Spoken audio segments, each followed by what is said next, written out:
organise le secours en France a été voté cette nuit et on va en parler avec Olivier Richefou qui est en direct avec nous. C'est également une info de ces dernières heures. Bonjour Olivier Richefou. Vous êtes président du conseil départemental de la Mayenne et président de la conférence nationale des services d'incendie et de secours. Plusieurs points intéressants, notamment le test sur le numéro unique d'urgence en France. Plusieurs formules vont être testées localement en incluant ou pas le 17, c'est-à-dire police-secours. Il y a une formule qui a votre préférence ? Non, moi je crois que c'est une excellente idée de pouvoir tester ces trois formules et les parlementaires ont eu raison d'élargir ce champ. Ça permettra de choisir la meilleure, mais la meilleure, elle sera nécessairement en tout cas autour du numéro unique qui est une urgence absolue, si j'ose dire, puisque nous sommes le seul pays en Europe à ne pas l'avoir encore parfaitement adopté. Le numéro unique, c'est plus facile pour les personnes âgées ?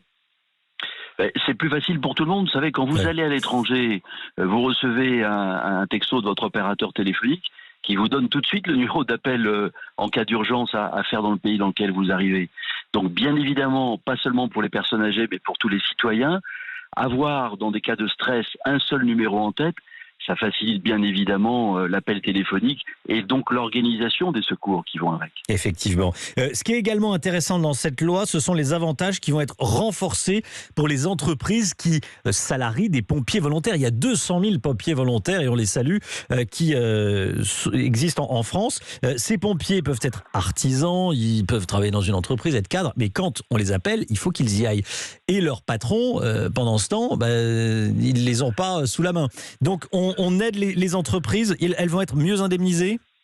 Oui, je crois qu'il y a un effort important qui va être fait et qui est nécessaire. Notre modèle de sécurité civile, il repose sur les pompiers volontaires. Et donc, il est important d'accompagner les employeurs. J'observe d'ailleurs que les très grandes entreprises sont aujourd'hui parfaitement partenaires, qu'il y a des engagements qui sont pris et qui offrent la possibilité aux salariés qui sont pompiers volontaires d'avoir des jours de formation et des jours d'absence autorisés pour accomplir cet accompagnement civique indispensable pour notre territoire. Merci beaucoup Olivier Richefou, merci d'avoir été en direct avec nous.